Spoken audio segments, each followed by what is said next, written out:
All right, I am here at Cyprus High School with Coach Tre Smith. This is awesome. What's a little bit unique about this interview is we actually know each other. Yes, sir. A lot of these I go into it not knowing them, so this is cool. We play basketball together. I wanted to start off a little bit hot. What do you say to the people who say Coach Tre Smith is the best dressed coach in Utah and maybe the world? One, I do appreciate that. I appreciate it, so thank you so much. It came from a couple of my college coaches. You know, we had Coach Peary, Coach Johnson over at LMU. They were always just very well-dressed all the time. And something that Coach Johnson always told me is hey, every day is an interview. You guys got to look your best all the time. I know a lot of coaches, they go with the quarter zip, or most of them have a polo that's as dressed up as they'll be. But home games, man, I got a suit for probably a different suit for every home game. There you go. I enjoy it though. It's just who I am. I don't, I like to look good. It looks nice, and you do look good. You look I appreciate very good. that. You look nice. Here's another one. So, true or false? You can tell a lot about someone's character and personality by how they play basketball. 100%. Yeah. True. I like it. Yeah. I agree. 100%. And I wanted to start it kind of with that because I only know you through basketball, right? We haven't hung out outside of the basketball environment. Yeah. And we play every week. And ever since we started playing together, and it was even before then, I was like, I like how you play, and I like how you communicate, and I like how you were on the floor. And I feel like I could tell a lot about you as a person, whether it's judgmental or not, around how people play on the basketball court. Mm. So what do you look for both from your players and as you see people play basketball? How does that translate into how they are as a character? What can you learn about somebody? I think communication goes a long ways, whether it's in your day-to-day life, a relationship, athletics, So that's kind of how I've always been.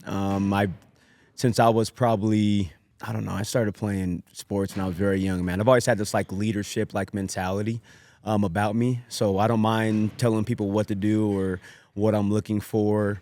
And in terms of my players and things like that, I've had a lot of great leaders that have got us to the point to where we're at in terms of the program.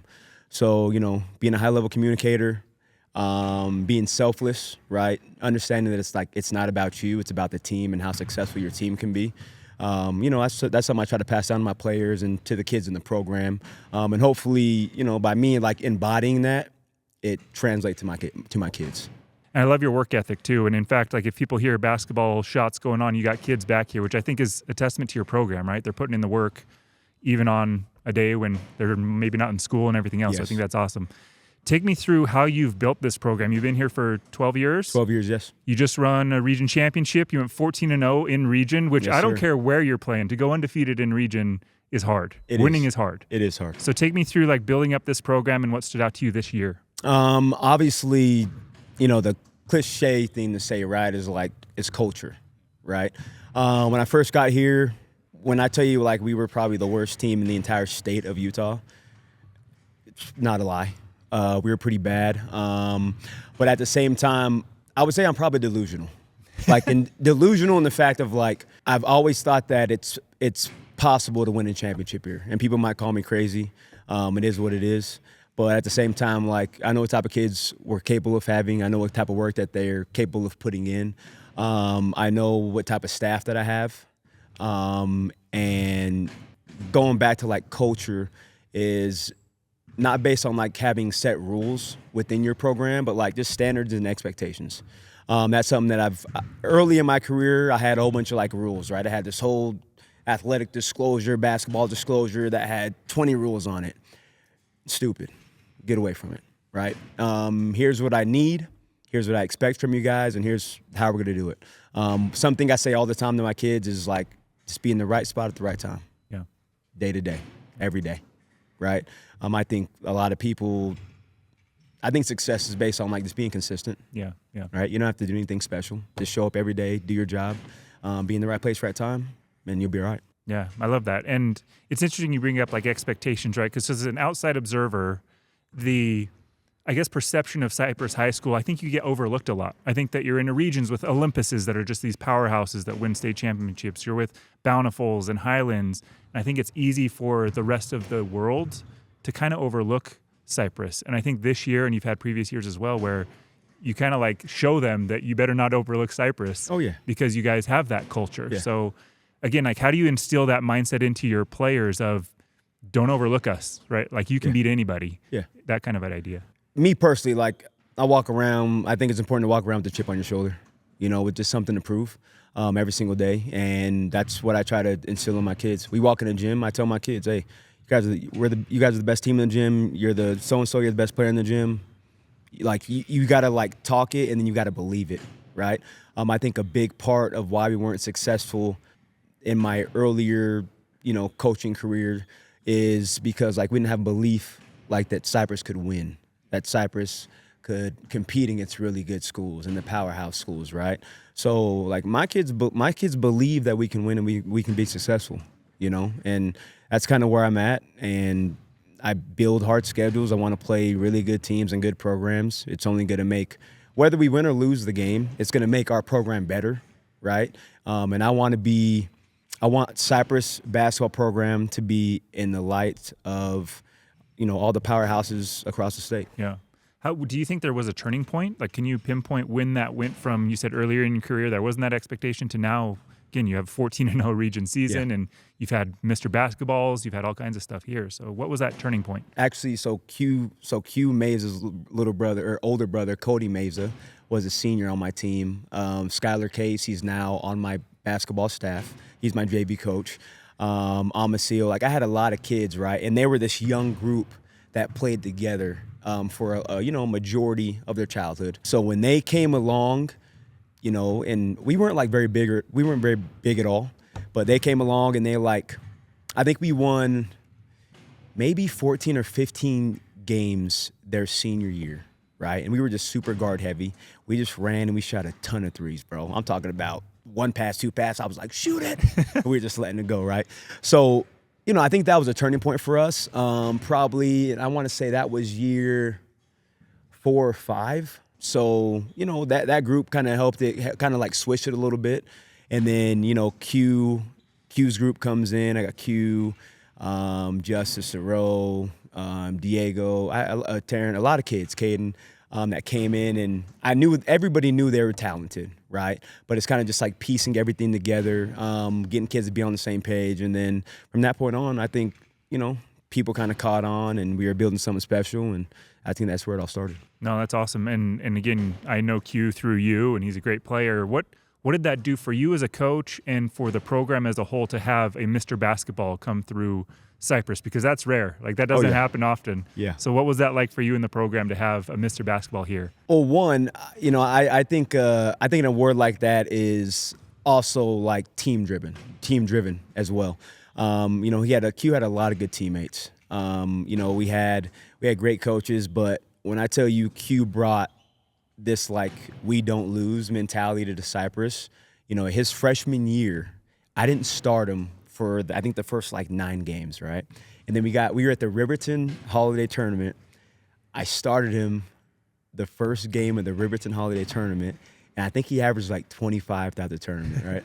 And what's crazy is, so my old coach, Coach Alquist, he still helps me to this day. He gives back. He buys us basketball, all sorts of things. He comes to me after the game and says, Trey, how come you haven't been starting the freshmen? And it's funny because he's probably one of the best. He's probably the best player to come through Cyprus High School in terms of his talent, his leadership, his work ethic. But my thing was I'm not just gonna give it to him right off the bat, right? I want him to come in and I want him to earn it.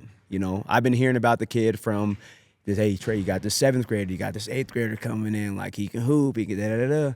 I'm all right, we're gonna see. He's gonna come in after earn his keep around here, but he did it. He put us on his back multiple times, and to be a good coach, you gotta have good players, obviously, right? So I've had great players, and to have a kid be from West Valley, on the west side, and win Mr. Basketball at Cyprus High School, I think that's a huge accomplishment in itself, right? But it's just who he is, though. He's always been a winner. Wherever he goes, doesn't matter where he's playing at, he's a winner. Yeah, that's awesome. Yep. And this is a beautiful gym. This is the first year here. Yes, sir. In this awesome gym, but especially when he's playing, I grew up playing at the old Cyprus gym, our Super Leagues. They'd have games out there all the time. Take me through your memories of that gym. What was that gym like? Well, one, I would say that old Cyprus gym is one of the best historical gyms in all of the state of Utah. Obviously, I grew up playing there my entire life, but everybody knows like Old Cyprus is a shooter's gym. You walk in there, you could have one made three on the year, you'll probably make 5 that night. Yeah. Okay, it's definitely a shooter's gym. The walls are like 10 feet from the basket. You got balconies up top on both sides. Everything's kind of enclosed. I miss it for sure, but having a nice brand new facility and having a brand new school, I think it's good for the community. I'm glad we're here now. Yeah, this is beautiful. Take me through, how would you describe your coaching style? Coaching style, intense. Like I'm intense. I'm not Danny Hurley crazy, but I'm a competitor, man. I tell my kids, like, once we're in between the lines, like, I just want to get after it. It doesn't matter if it's for 2 hours or an hour. Let's just get after it for an hour, and then let's get out of here, right? But once I'm in, like, a competitive setting, I want everything to be detailed. I want things to be right, damn near perfect. And then I would consider myself like a player's coach. I think a lot of things that I do are relationship-based. And if you know your kids and you know your kids care and the kids know you care for them, I think they'll compete harder. I think they'll play well. They'll understand they got to play together to be successful. So, like, I think I'm a relationship, like, driven coach. Yeah, yeah. How do you balance the intensity with that caring? Especially, it seems like in today's age, that intensity from coaches can kind of be perceived as a negative thing from, call it, admins or parents or whatever. How do you balance that intensity with the caring? When we're competing, right? When we're playing the game of basketball, like, I tell you can't take it personal. You cannot take it personal. It has nothing to do with who you are as a human being. It has nothing to do with your character. And I have a lot of great kids in my program, great parents. So it has nothing to do with, like, who you are. So, but if you make a mistake, like, it's my job as a coach to correct it, right? Just the same as if my principal or AD comes to me and says, "Hey, Trey," my principal says, "Hey, you need to be a better teacher." Or my AD says, "Hey, maybe you need to do this in terms of, like, coaching your team and running your program," right? Like, it's just criticism. I take it, I move on, I try to fix it, and I get better. Like, it's really that simple for me. How did your early playing days influence the coach that you are? Oh, that's a great question. Well, one, I walked on at Utah, and I was there for 3 years, and I had really good teammates. And I played with some really good, like, players, man, and, like, had really great coaches. So for me, like, I was a scout team guy. I didn't get, like, much game time or game play, but at the same time, I'm tough to play for, and that's kind of how I played. Only being 5'9", you got to bring something to the table, right? So I think that's kind of like the crossover for me, is being super competitive, being tough and kind of bringing that and instilling that into the program. And I think my kids carry that well. Yeah, yeah. How much of your offense or defensive philosophies are based on the personnel you have versus what you're comfortable and familiar with? In terms of offensively for us, it's got to be personnel based. I think some coaches get in trouble of, like, you've been running these doing the same thing for years and years and years, right? But the game has changed. You have different kids that have different abilities, like, year to year. I graduate 2 really good players this past year, Coley and Beckham. So losing those guys and bringing back a lot of our JV kids and hopefully young sophomores and freshmen that come in and can compete at the varsity level, and that's what spring, summer, and fall is for, to kind of figure out your roster, figure out your team, what you got to change, what offensive scheme, what do you got to do a little bit differently to get certain guys touches and certain guys the ball. And then defensively, we kind of changed up our defense this past season, to be honest, and we went to it's always been, like, no middle base, right? But I've ran the denial, I've ran pack line. We started icing ball screens this past year, and my kids took on it very well. And in my last 12 years, this was probably my best defensive team I've had in 12 years. But that's a large portion of my 2 defensive coordinators, Coach Danny and Coach Harold Malini. They both did a great job, and they instilled, like, toughness. Our communication was great. I thought one of my bigs, Alan, he did a great job of understanding the defense and communicating a lot better throughout the year. So, it's personnel based for sure. How much stays consistent, even if, like, regardless of personnel, over these last 12 years, are there things that have been pretty close to the same? I want to play fast. I want to shoot the ball. I want to shoot corner threes. I think if you can get out and run, the easiest bucket that you can get right is a transition three. Okay, and I want to also get the ball to inside to good post players, find some easy ones. But like I want to play fast in most scenarios. There hasn't been a scenario where I didn't have a team that could play fast. I always want to like push the limit, right? So this upcoming year, like same philosophy. It's 4 out. We run, get to the corners. I want skip it, let it go. It's just how I play basketball. You mentioned your defensive coordinators. So how do you pick your staff, and then how do you divvy out responsibilities for your coaching staff? Kind of over the years, I've had a large portion of my staff. They've kind of been with me for a few years. Skylar's been with me a while. Coach Trevor Harding I played with in high school. And as far as divvying out responsibilities, everybody has strengths, everybody has weaknesses. And, guys come in and say, hey, I want to be more on the defensive side of the ball. I want to be more on the offensive side. I love special teams, right? So it's an understanding, right? I think being a good coach and being a good leader is delegation. So giving guys and me not trying to take on everything, right? I don't know everything, and I have good coaches that I surround myself with that teach me a lot and also challenge me. So, I have a very large staff, and people say, Trey, why do you have so many coaches? And what I say to those people is I just want people who care about my kids and care about the community. I don't care how much basketball knowledge they have or don't have. So if you want to be here, commit to the program and commit your time and take away time from your family, like I'm all for it. I have 9 total coaches, 10 including myself. That's great. And divvying out those responsibilities is huge. And this is my first year as an assistant coach. Oh, yeah. The time is insane. No, it is, man. And that's what people don't understand that. People just think like, oh, we just go to practice and then we get games. Like there's so much that goes into like having like a top tier program. Yeah. Not just running a program, right? But wanting your program to be top tier. And if you have kids that are coming out of your program, when they get to college, like their college coach knows they come from a good program and they were coached well, right? That's my thing. I want my kids to go to college and then their college coach says, okay, you're prepared well. You watch film, you know how to watch film, you know how to break it down. You understand defense, you understand the game of basketball, right? Like that's our job. What amazed me too is it's kind of like when you have your first kid and the first kid comes and you're just like, I would die for this kid. And you just met him, right? You just met this kid.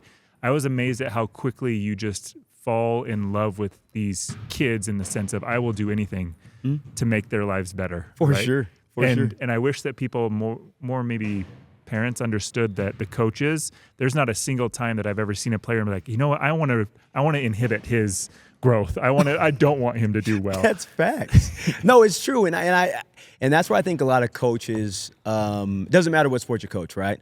I think that's kind of where coaches like fall out from parents or admin, right? Like there's not, if a coach disliked a player or a kid, why would that coach have that kid in the program, right? If you coach a cut sport, just cut them. You don't like them, so you can just cut them, right? But there's not and maybe parents look at it that way too, like, oh, I feel like he's holding my kid back or whatever, right? And sometimes kids aren't ready, right? But at the same time, it's our job as coaches to want the best for that kid, right? I have 3 of my own kids, but the other 40, right? Like those are my kids as well, and I want them to be more successful than anybody, for sure. Speaking of cutting, what can a player expect coming into tryouts at Cyprus? What do tryouts look like, and what stands out to you during tryouts? Tryouts for me is, on the first day, I'm running kids out the gym, straight up. Like if you got to be conditioned and you got to have some mental toughness for me, right? I think a lot of the game is from the shoulders and up. Obviously, a lot of people have athletic ability, right? But I think the best players like have it up top. So having a mental toughness, being well conditioned, being like if you're a high level communicator, right, and you want to defend, I want you on the team. I want you on the roster. We need guys like that. Obviously, having a high skill set is important, and also being a selfless individual. I find that extremely important as well. Are you willing to share, like when you say run them out of the gym, what kind of running stuff should they expect? Is it with the ball? Is it without the ball? Both? It's both. Once we call them 17s. Once you get on the sideline here, you got 17s in a minute 5. We're moving, and if you don't make it, you're running them again. And I've lightened up a little bit, right? But that first day, like, who's about it? Who wants to be here, right? Who is this important to? So we do a lot of running on the first day, but at the same time, a lot of skill work as well. Shooting's important, so having a high skill set is right there. Take me through, in case somebody has made the team. What do practices look like here? I want our transitions from drill to drill to be extremely quick, right? There is a lot of teaching up to a certain point, but once we've drilled it for 3, 4, or 5 times, I like to get things like rolling, right? I want the pace of practice to be extremely high, and that way when we're in games, kind of slows down for the kids. I want detail, right? I'm extremely detailed in the fact of it could be very small, right?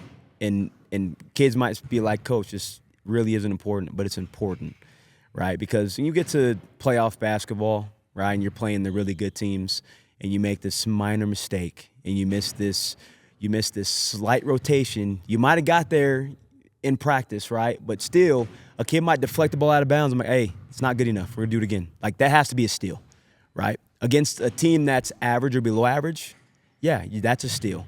But against a good team, you're late, right? So I'm extremely detailed in terms of the fact of, like, I want things done a certain way, right? I don't want it to be imperfect. I want it to be perfect. And kids might think I'm crazy, which I am a little crazy, but that's how I want practice to be ran.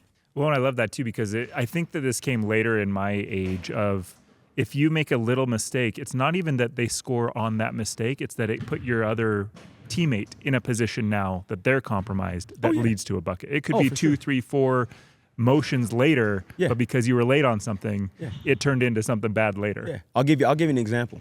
We run this 4-on-4 transition drill, right?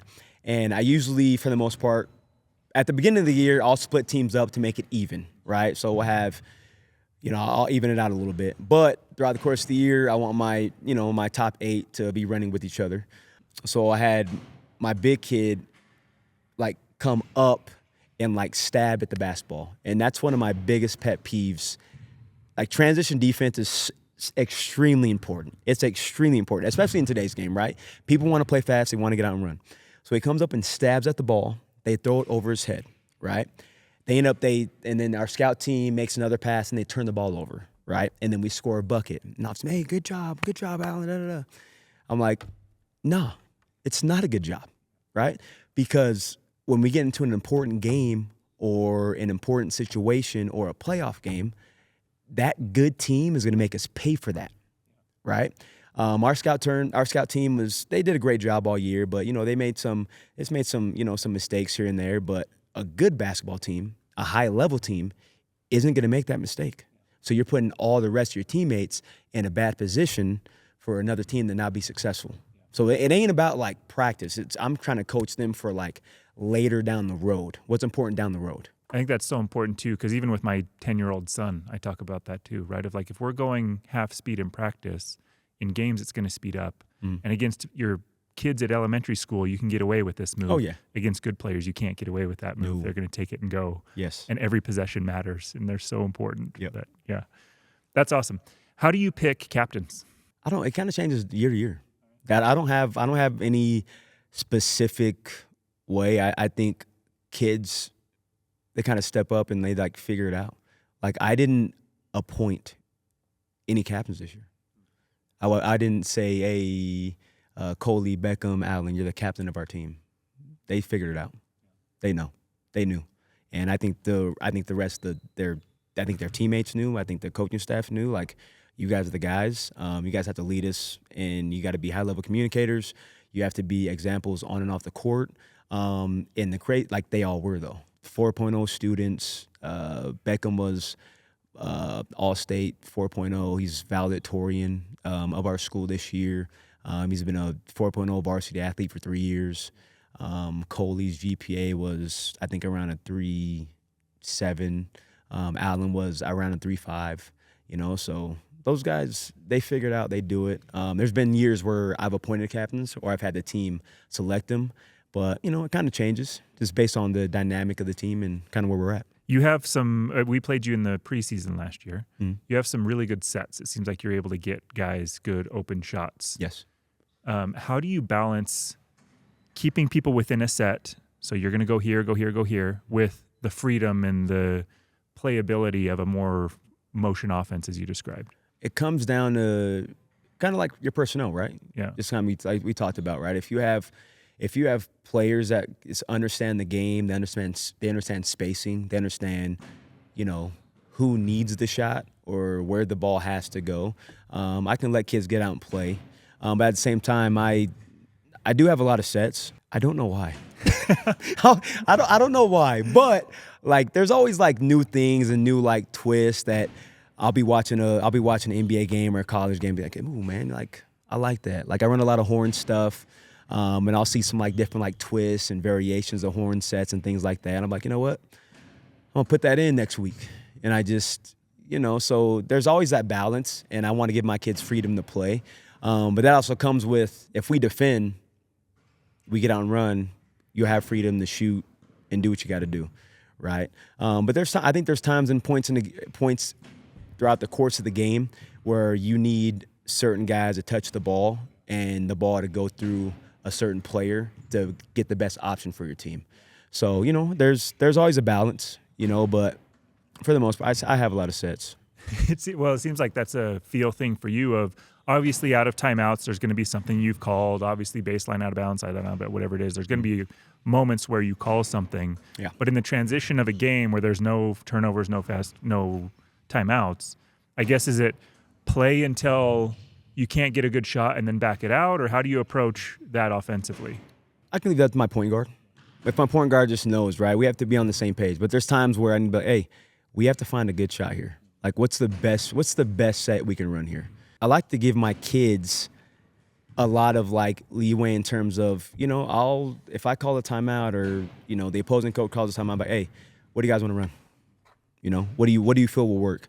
And there's every year I'm just like, hey, if you guys have any sets that your AAU team runs or you guys knew from 2-3 years ago, whatever, and I like it, show it to me. Mm-hmm. And if I like it, we're gonna put it in. Yeah.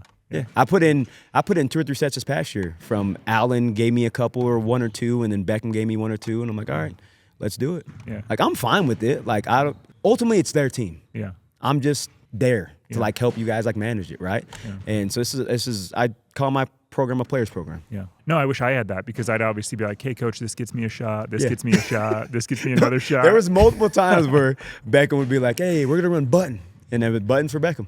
He's running, he needs a shot, we're gonna run it for Beckham. Or Allen back, hey, we're gonna run Horn Zoom Florida. Me. I'm like, all right, run it, man. Do what you gotta do. How do you approach scouting opponents? Like I told you, I have a lot of coaches on staff. So I have 2 or 3 coaches on each game, right? And a coach never has a back-to-back game, right? So they'll scout, I'll talk about regions. So I have 3 assistants that are scouting Hunter, Kearns, and Taylorsville, and then my other 3 assistants are scouting West Jordan, West, and Hillcrest, right? And I kind of divvy it up like that in terms of, and then we send it to one of my assistants, Coach Danny. He does a terrific job of pulling numbers and tendencies, and so I kind of just like watch full games, and I want to get the temperature of the entire team and kind of like how they do things. And then I'll have my defensive coach. He's strictly watching how they guard things, how they guard possessions, how they guard pick and roll, and then my offensive coach he's scouting how they defend, what they're trying to take away. And then we just bring it all together, and then we put it in the scouting report. How do you approach the idea that others are scouting you, and then do you share what you think the other teams are going to tell or going to play your players with your players? Does that make sense? Oh yeah, for sure. Yeah. I try to bring in some older guys as well to help us with scout. And here, going back to my coaching staff, I have coaches that challenge me all the time. They really challenge me, right? So like I said before, Coach Trevor Harding, he played with me back in the day, but we run ice, right? So we want to push everything down to the base. And he's always, and he has this crazy offensive mind where he's always has all these counters to every single little thing we did defensively. Hey, Trey, well, what if they do this? What if they do this? I'm like, Coach, they might. I don't know what to tell you. All right, okay, I'm just worried about this action right now. But if we do get to that point, we'll have to switch things up a little bit, you know. But that's why I have good coaches, right? And that's why you have coaches that like challenge you, and that like I'm not the smartest guy in the gym. I'm telling you, I have coaches that are extremely smart and do things extremely well, right? But that's why, you know, I've kind of heightened where I'm at as a coach, and you know, and that's why I have the guys I have. What are some coachisms that you repeat? You said right time, right place. What other coachisms or phrases do you find yourself repeating a lot? Lock in. Like, lock in. That's a big one for me. And another one is like, you're the best in the gym. Like, you got to like it's a belief for me. Like it truly is. And I'm very delusional and I'm crazy. I know I am. But at the same time, like, I feel if you want to be successful in life and you want to make impact, like, you have to have this like crazy belief. I wouldn't say it's crazy confidence. Like, I'm just got to be confident. Yeah. And believe that you can be successful and do what you do. I'm amazed at, and I feel like I had this too, I'm amazed at how, especially with teenage kids, there's almost this fear of looking like you're trying hard. And I'm amazed at how far someone can get by just trying. Gosh. And I love that you brought that up. And I'll tell you why, okay? I teach PE here at the school as well, right? And there's so many things that I've heard kids say over the past like 2 years. And I have these culture meetings. I have culture meetings every Monday, right? Unless we have a game or unless we have like a break or whatever, right? But every Monday, I meet with the entire team, and we have specific things that we talk about every Monday, right? I mean, it's kind of just like where I think the team is at, what I think they need to hear at a certain time and point.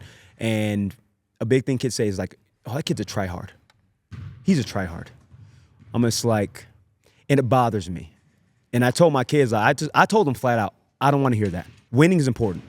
Competing is extremely important, right? And kind of we were talking off camera a little bit about, you know, just keeping track of wins. I'm almost 40 years old, and I go and play pickup basketball. And I play, you know, 2-3 times a week.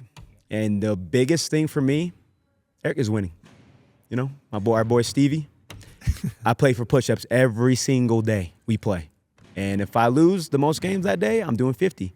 If he does 50, right? But it's getting kids to understand, like, trying hard and competing and caring, it's a good thing. We live in a society where it's just like, I got to kind of look cool doing this. Like, I don't want to, like, And that was something that my team struggled with early in the year, or early, I would say preseason, like in the summer and the fall of last year. And I call it like being too cool. Like, you're not too cool. You can dive on the floor, you can talk, even if it's a quiet gym in the springtime and there's 25 parents in here. If I'm the loudest guy in the gym, that's a problem. Like, we're not going to be very successful, you know? So I hate when kids say, like, oh, he's a tryhard. Like, I think being competitive and winning and wanting to win and having a will to win is extremely important. Well, and I wish they would understand, too, how one person can lift everybody. So, again, in our pickup basketball as old dudes just in a gym now and running around, when I'm on your team, I can feel it, right? Like, I can feel that competitiveness, and I think that it almost, like, I have a certain level, right? And I'm not going too much higher above that. But it just adds a little bit more intensity for me when I play with you, because it's like I want us to win. Oh yeah. Well, that's why you're my first pick. You can't let me down. You got to be. If I'm going to pick you first, you got to be my first. You got to be first pick. Go. Like, you got to go. Yeah. Well, and another part of the try-hard thing is I think that there's a fear of fear of failure. We'll call it that. Yes. And Sir Charles Barkley said, if you're afraid to fail, you don't deserve to be successful. Mm-hmm. And so I think that's another part too, is that everybody fails. And my son struggles with this as well, is if he misses a shot, we were doing dribbling drills yesterday, he dribbles one off his foot and he like wants to cry. Mm-hmm. I'm like, dude, Steph Curry dribbles the ball off of his foot. Kyrie Irving dribbles the ball off his foot. The best people in the world make mistakes. So how do you help your team be, you're going for perfection? Yeah. But mistakes also happen. Going back to like practice, right? As a coach, you need to make practice extremely hard and tough. There was a scenario in practice when I had a young kid. He's only a sophomore, and he was in varsity practice, and he asked to be in practice, and we are doing this, this 3-on-3 drill, and we pointed one kid, and he takes off on the wing, right, and then we point at the top. That guy dribbles, drives, and attacks, whatever. But he couldn't keep him in front. He was letting him go middle, and I said, I just do it again, do it again, do it again, do it again, right? And yeah, it's one of those things where kids have fear of looking bad or not looking their best, but like I think it's a part of growth, and it's just what has to be done in more cases than not. Full of quotes today. Oh yeah, the master has failed more times than the beginner has tried, and I think that's so important. So going to the youth, what does the youth program look like here for Cyprus? So you mentioned like with Q, hey, there's a 7th grader, 8th grader. What does the youth program look pre-high school? It's been tough. We just started a Cyprus Banding program last year, and it's going off in the right direction. Right now, we only have 2 teams. We have a 5th grade and a 6th grade team. But it's getting kids in the community to play with one another, gain chemistry. I think chemistry is a lost art in basketball, where people don't understand how far that can take you in a year and a season, right? And just getting kids to understand, playing the game together and playing with your peers and your friends for, a long majority of time can benefit you in high school. And, it's hard because we have a lot of kids in our community that play, a lot of kids everywhere. They play a lot of sports, right? So it's hard for some kids who, commit to just the banding program. They've been playing maybe for this AU team for a long time, or they play Little League baseball or football. Little League football is huge out in Magna. Parents love it, and our Little League program does a great job as well. So, it's kind of having that balance, but our banding program is new and it's kind of fresh, but I think it'll gain some traction here in the next little bit. Seems like a lot of coaches now that they've done kind of the open enrollment stuff struggle keeping Cyprus kids coming to Cyprus or name any school, right? Mm. So how do you approach that? How do you keep the kids that should be coming here, especially from the basketball program, as opposed to losing them to other schools? Like Riverton is an example. I know we had 3 guys that were starting it onto their high school teams that chose not to come to Riverton, right? Yeah. So it's how do you combat that? That's a great question. I think it happens everywhere. I'm a firm believer in, kind of just playing where you live at, and having a sense of, community pride, so some loyalty, and I understand the different landscape of kind of where basketball is, right? And people out here chasing all these crazy things. I also, when kids choose to stay here, I just want the kids that want to be here. If you're too good to play at Cyprus High School, good on you. I wish you the best of luck somewhere else. But I just want the kids that want to play here and want to play for their community and play in front of our people. You know what I'm saying? So, I've had plenty of kids transfer and leave. It's kind of a part of it right now. And I get it, I understand it. But I want kids that want to be here. So, and we will make do with the kids that we have because they're good enough. How do you approach the relationships with parents? I'm very transparent in terms of I'm a straight shooter. I'm straightforward. I don't want to BS anybody. It's not who I am. I don't want anybody to BS me. So, it's kind of how I approach it day to day. I want parents to know that they can communicate with me. I give them my phone number. They can contact me at any given point in time. I will sit and meet with any parent, any day, anytime. Doesn't bother me at all. And what's great about being here at Cyprus High School, I haven't had a lot of parent issues. They respect me enough to, turn their kid over to me for, years, 8 months throughout the year, and let me be extremely hard on them. So every coach has parent issues here and there, but mine is far and few between. But it starts with admin support. My admin and my ADs, top notch.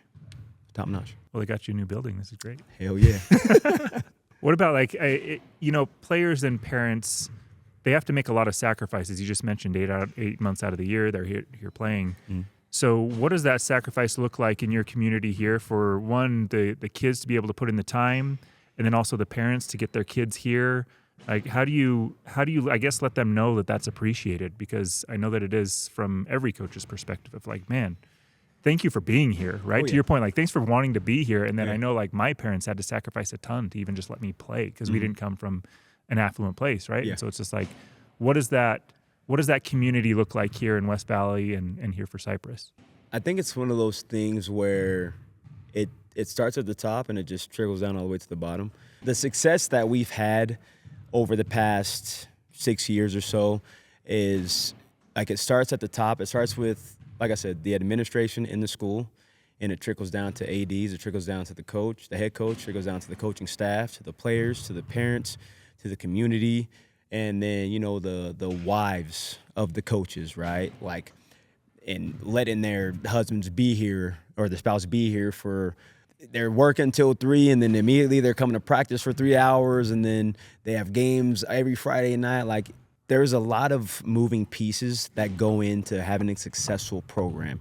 And I don't think people understand that. Like, it's not just strictly based on if you have a great coach. It ain't just strictly if you have good players. Like, it's from top to bottom, So, and my parents do a good job of, sacrificing their time and making sure their kids get to all of our tournaments in the, spring, summer, fall, making sure their kids are available and they have the money to go to, Tarkanian or Damien Classic in California. Like, there's just a lot of different things that our parents do and the community do to, just help support us. I see some banners and stuff. What does fundraising look like for the basketball program specifically? We've done different things. For the most part, we do snap raise. I think a lot of coaches do snap raise, right? But we get a lot of sponsorship banners. We ran a golf tournament this past year, and it raised raises a good amount of money for us. And we had just tons and tons of support from, local businesses. Americom was one of our main sponsors, and they helped us, put together this huge golf tournament. We had at Stonebridge. So there's a lot of different pieces and places that it comes from. And what I love being here, man, is like our community is different. Like I go to some away games, and like we have people that show up every single Friday or Tuesday night to watch us play that have they don't have grandkids in the program. They don't have kids in the program. They may know me a little bit, or people just show up and they want to watch us play. And so the community support here in the Cyprus Community Magnet West Valley is it's high level. Yeah, It is so cool. And that's another thing that I think that I didn't realize fully until I was in a program is how much you as a head coach have to deal with. It's not just the X's and O's and what happens on this basketball court. It's the fundraising, it's scheduling buses, it's scheduling tournaments, it's interactions with concessions, it's all of these things that, again, as you delegate it, hopefully it helps. Yeah. But that's a lot. No, it is. You mentioned your wife. So what does it look like from the spouse's perspective? And we had, I don't know if they were admin walking around here, but they said, ask him about his wife at games. So what's going on there? So one, my wife is, she's probably, I don't know, she's like a huge supporter, man. And what I love about my wife is she's very passionate and she's very competitive. So we're made for each other.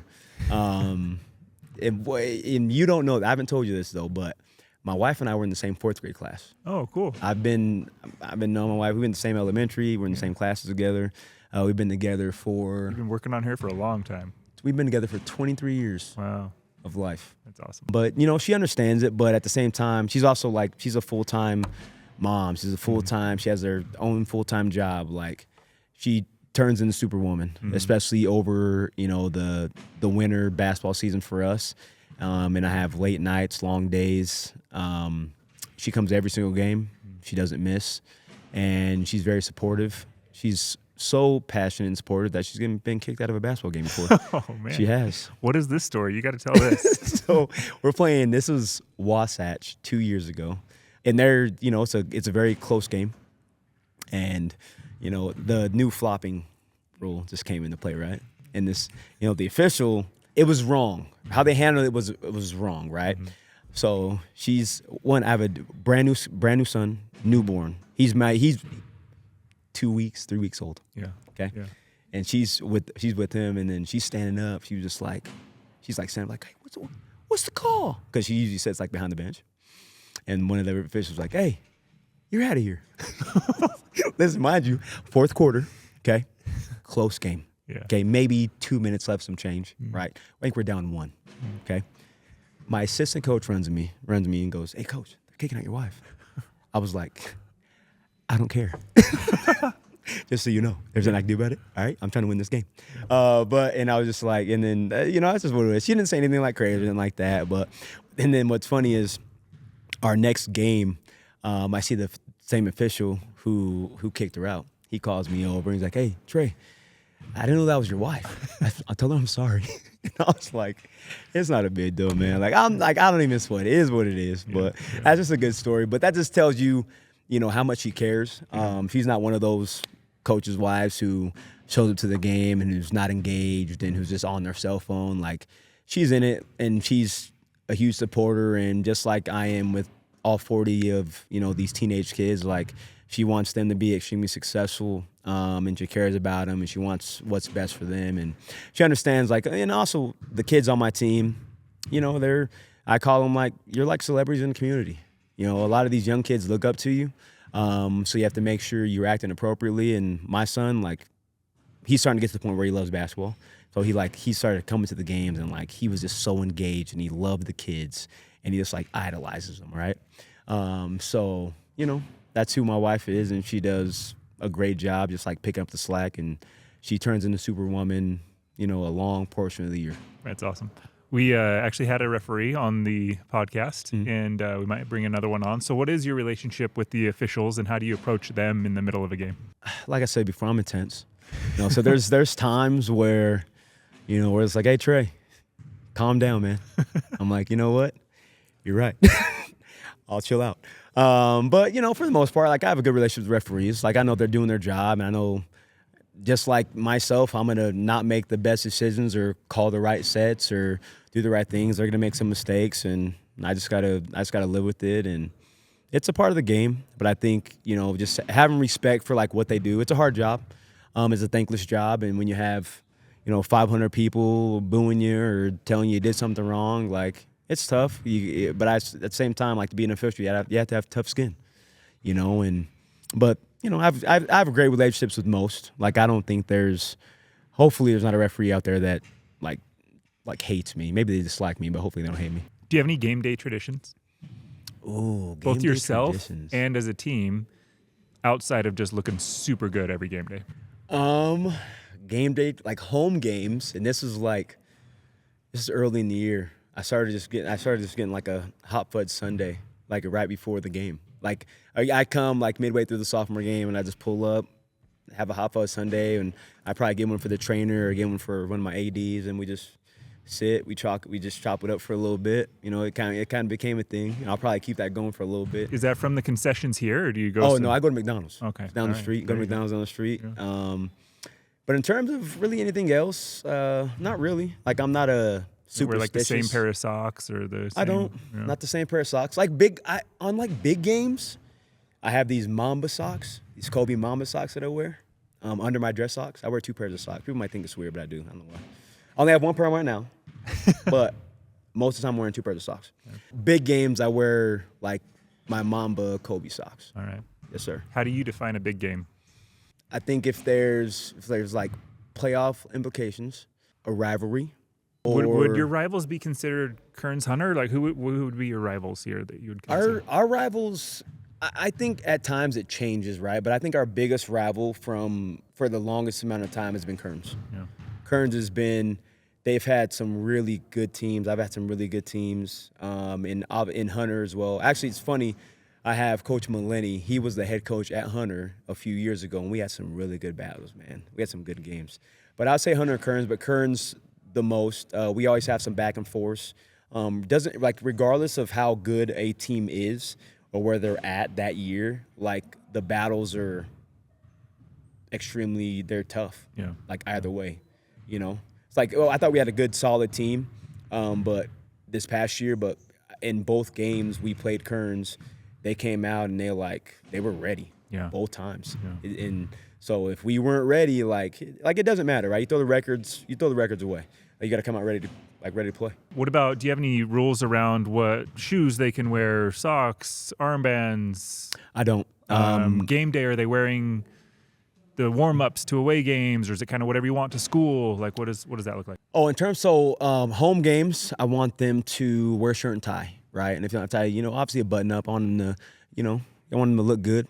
And then away games, everybody's in their team sweats. I'm very team oriented in terms of like we have to look like a unit, right? I don't want to look dysfunctional. I don't want to look disorganized, right? It kills me inside. Like if I go somewhere and kids are wearing different sweats or they have different like hoodies on them, it's like, it eats at my soul.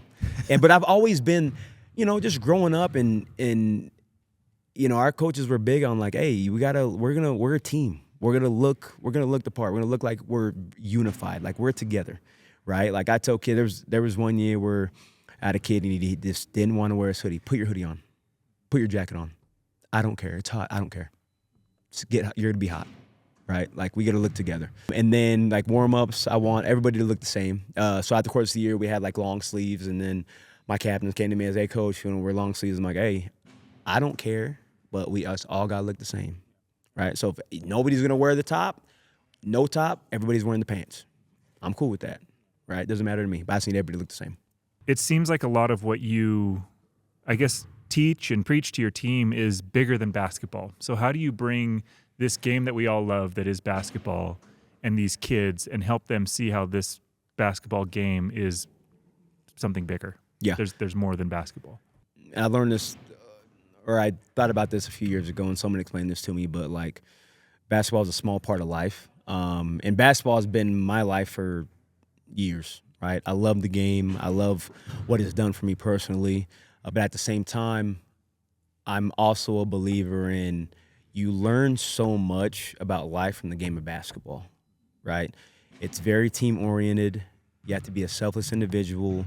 You have to understand, like, teamwork. You have to understand, like, you may put in hours and hours and hours of work in the gym, and you still might not get what you think you deserve, right? And that's life, man. Life's gonna just knock you flat on your back, but you got to get up and you got to still show up and you got to grind and you got to do it all over again, right? But for my kids, what I say is, hey, I don't care how long you play basketball or if you have goals of playing collegiately, right? Just give me the best you that you could possibly give me, and I promise you, it will enhance your life. Being someone who is a worker and a grinder and a competitor and a winner is only going to value you later in life. Mm-hmm. It's not going to hurt you. Yeah. If you love to like work and you grind, right? Is that going to I feel like that's only going to benefit you. Yeah. Right.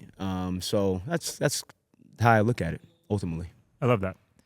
We have some questions from the internet. So I am not responsible for what comes next. Tragic. And I might look to see if any others have come in while we've been talking. Braden77, BRA.DEN77. Yes. Best defensive player you've ever coached. It's funny. That's one of my guys, Braden, right? Best defensive players I've ever coached. One, I would say Justice. He's probably one of the best defenders I've ever coached. Okay. Justice Jackson Fobbs, and he was a super freak athlete, right?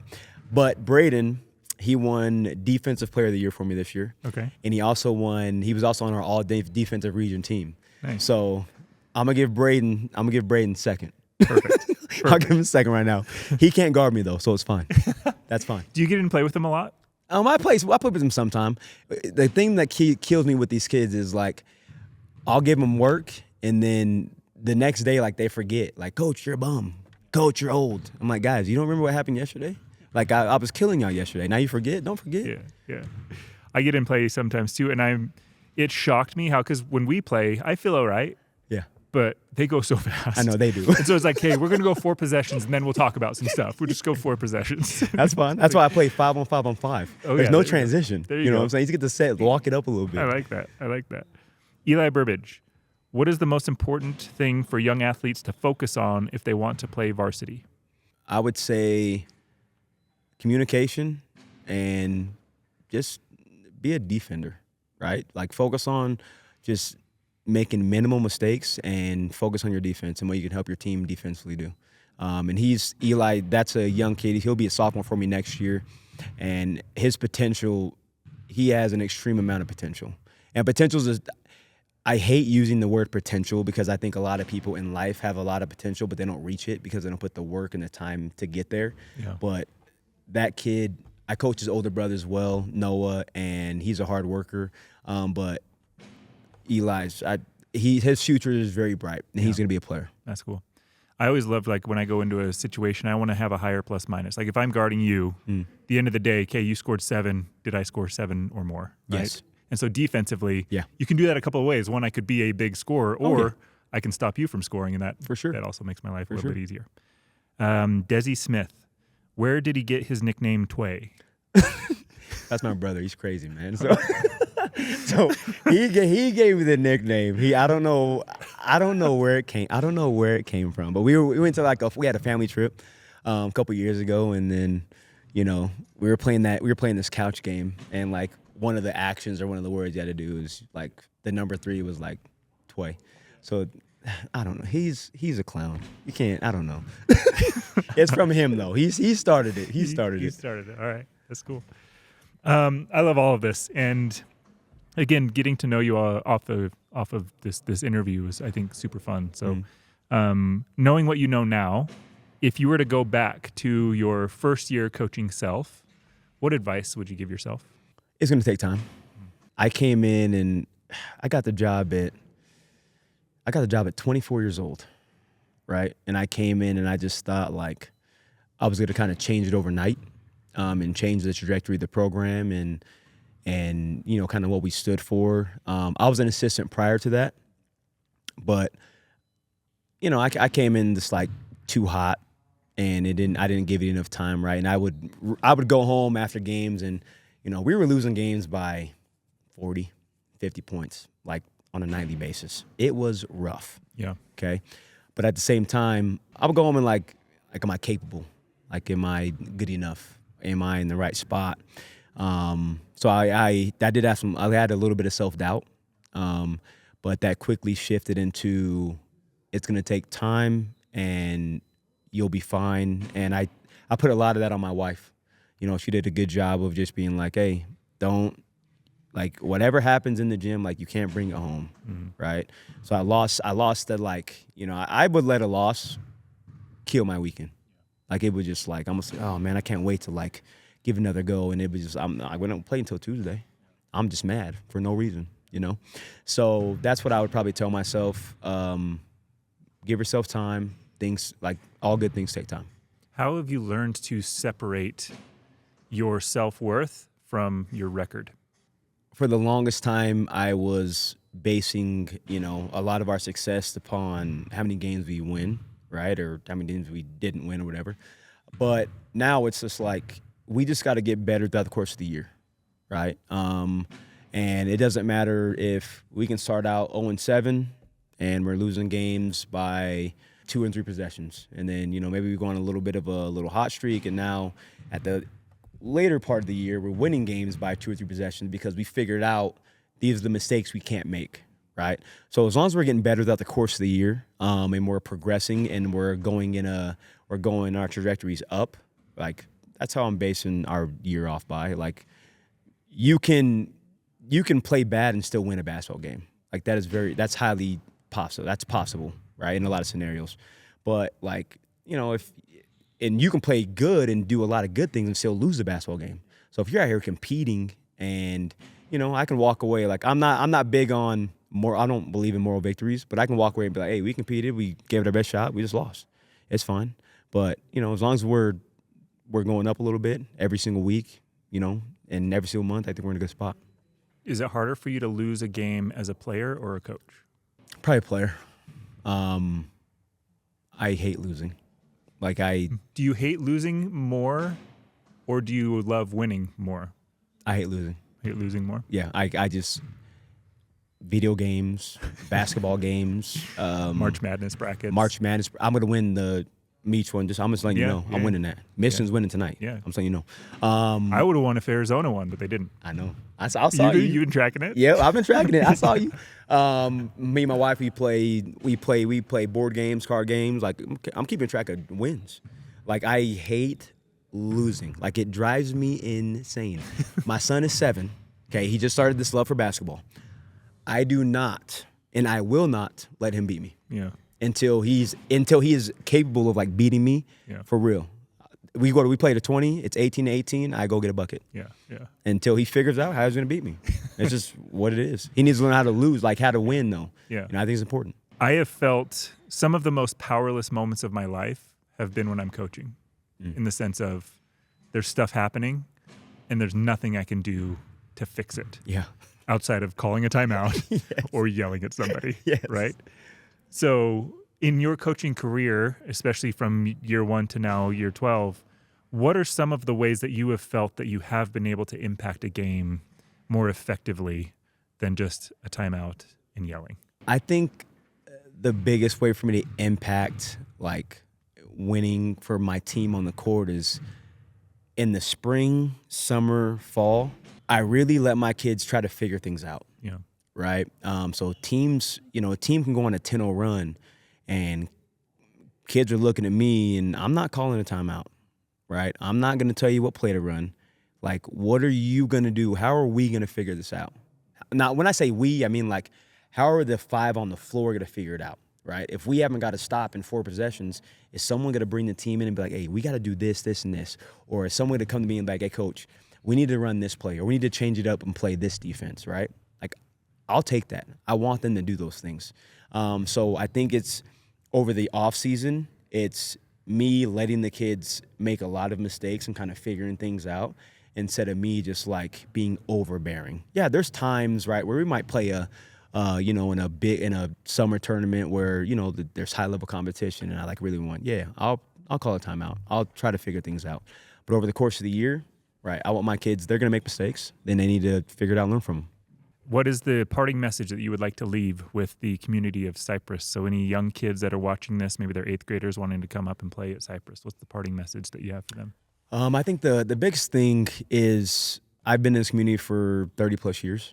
I went to every elementary in Magna. I've been to both junior highs here. I graduated from Cyprus High School. Just wanting to just like represent your community and come here and, play on a big stage and play in a winning program and, do what you can to, if you want to play collegiately, I can help kids get to that point.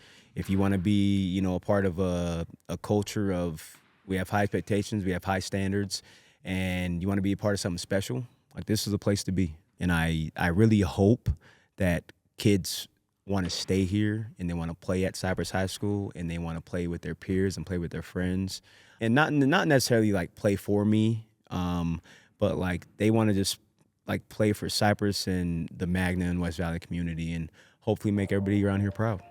Awesome. I appreciate you. Just one as a player, as a coach, as a friend. So thanks for what you're doing here for the Utah basketball community, for the Cyprus and West Valley community, and thanks for taking this time to chat with me about basketball. Yes, sir. Amen. I appreciate you, bro. Yeah.